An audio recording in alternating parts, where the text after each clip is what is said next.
Begitu sampai kantornya Risma, kita tanya sama satpamnya. Tadi apa yang terjadi, Pak? Kenapa Ibu Widya ini tiba-tiba nangis? Tapi sempat ketemu sama manajer saya. Oh, ngobrol sama manajernya? Iya. Pokoknya setelah ketemu sama manajer perusahaan ini, tiba-tiba Ibu Widya lari sekenceng-kencengnya, dia nangis, dia teriak-teriak manggil anaknya. Manajernya masih ada nggak, Pak? Oh ya, silakan Pak. Ayo. Oh boleh Pak ketemu Pak ya? Iya, silakan.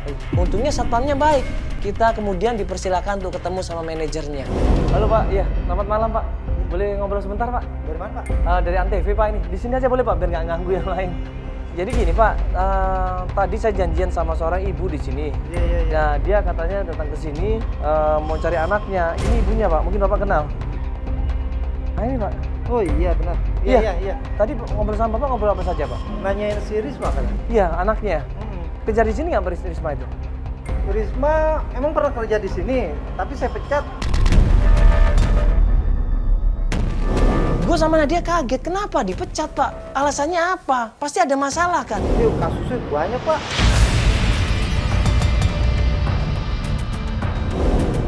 Sering terlambat sama izin saya. Dan juga dia sering korupsi, memalsukan kwitansi, dokumen-dokumen kantor di sini. Dan udah gitu dia sering pacaran sama si Iwan itu, supervisor. Inilah yang menyebabkan semua orang marah di sini. Bos-bos saya marah, akhirnya saya pecat yang namanya Risma ini dan juga Iwan. Mereka ini pacaran dan mereka ini sekongkol, Mas. Bapak tahu nggak alamat Iwan di mana Pak? Alamat rumahnya Iwan Pak? Kalau alamat gua nggak bisa ngasih karena privasi kantor, nggak bisa. Nah manajernya lagi-lagi nggak mau ngasih. Maaf Mas, saya nggak bisa kasih karena itu data perusahaan. Kalau nomor telepon saya mungkin ada. Mas izin dulu sama yang bersangkutan, dikasih nomor teleponnya Iwan. Makasih banyak Pak kalau begitu. Ya. Sama-sama. Ya mohon maaf mengganggu Pak ya. Iya. Kita cuma pengen bantuin aja Pak. Mari Pak, ya makasih. Iya. Jadi kan ini kita masih belum tahu nih kalian kita Ibu Widya di mana ini. Kita khawatir banget ini, takutnya Ibu Widya ini nyasar, dia kan belum pernah ke Jakarta kan. Tadi pasti dia dengar berita anaknya dipecat gara-gara pacaran dan udah nggak kerja lagi, itu suatu yang buat dia pasti kaget banget kan. Makanya ini kita coba telepon lagi aja kali ya. Nah pas gue telepon Ibu Widya, ternyata yang angkat adalah seorang suster. Loh enggak, maaf ini handphonenya Ibu Widya kan? Kenapa Ibu di klinik? Ibu Widya ada klinik dalam kondisi pucat, badannya lemah di sini. Dan sekarang lagi kita observasi, Mas. Oh, di klinik mana Ibu?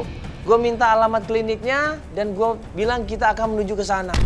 Iya Ibu, iya. Makasih Ibu ya, kita langsung ke sana ini. Oke, tunggu sebentar Ibu ya. Oke, yuk. Dia langsung di klinik, dia pingsan.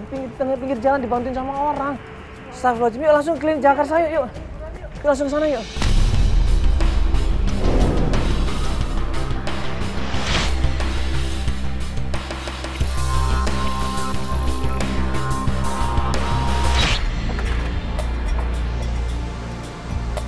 Ibu permisi. Ya, silakan. Ya, numpang nanya yang Ibu Widya.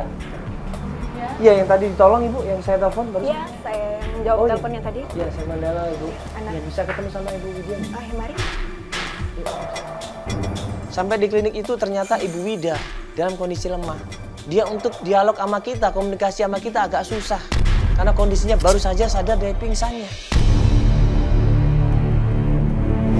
Boleh silakan berbicara dengan ibunya, tapi jangan terlalu lama karena ibunya perlu istirahat.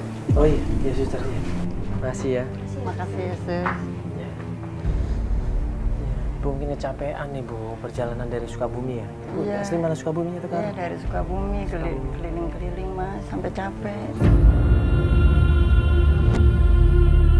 Saya mau tanya sedikit, tadi Ibu sempat datang ke kantornya Mbak Risma. Iya Mas, saya cari Risma, itu anak saya Mas. Iya, udah ketemu sama manajernya betul? Iya betul.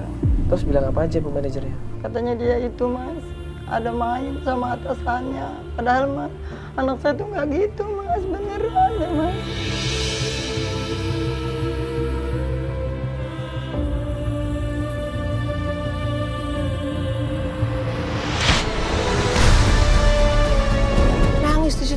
dia nggak percaya anaknya seperti itu.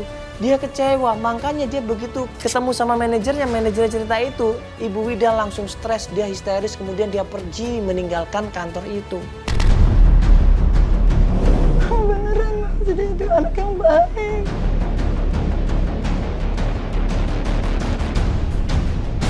Anak saya kan baik-baik Mas, tapi kok apa dibilang katanya anak saya itu kwitansinya dibohongin, jadinya bohong gitu Mas. Saya nggak terima Mas. Ibu udah nggak usah banyak pikiran Ibu ya, segala sesuatu coba diikhlaskan dulu semuanya, walaupun informasinya nggak mengenakkan hati. Gue berusaha tenangkan Ibu Wida, gue berusaha kasih pengertian Ibu Wida. Semua informasi dalam pencarian itu jangan langsung ditelan mentah-mentah, tapi kita coba terima dengan lapang dada, dengan ikhlas. Tapi kita harus tetap yakin bahwa kalau kita sudah mendapatkan bukti yang akurat, sudah ketemu langsung sama yang bersangkutan, dan yang bersangkutan bilang iya, berarti itu benar. Ibu terakhir ketemu Risma kapan? Kurang lebih 1,5 bulan yang lalu. 1,5 bulan? Iya Mas. Ketemu dia pulang ke Sukabumi? Iya, dia bilang itu Mas, katanya mau dikenalin sama temennya dia laki-laki namanya Ano Mas. Belum kenalan, masih diomong-omongkan. Tapi ternyata antara Ibu Wida sama Risma anaknya itu ribut, selisih paham. Mama pengen kenal gitu ya, tolong mana katanya mau dikenalin, mana? Kok nggak? Tapi malah jadi berantem Mas.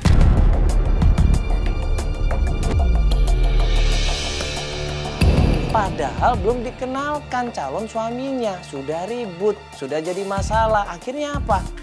Risma pergi, gak ada kabar sama sekali. Saya tuh sebagai orang tua tuh ngeri Mas, ngeri, takut dimutilasi. Sebenarnya kenal Anung tuh Mas, udah nggak bisa dihubungin Mas, HP-nya tuh mati Mas.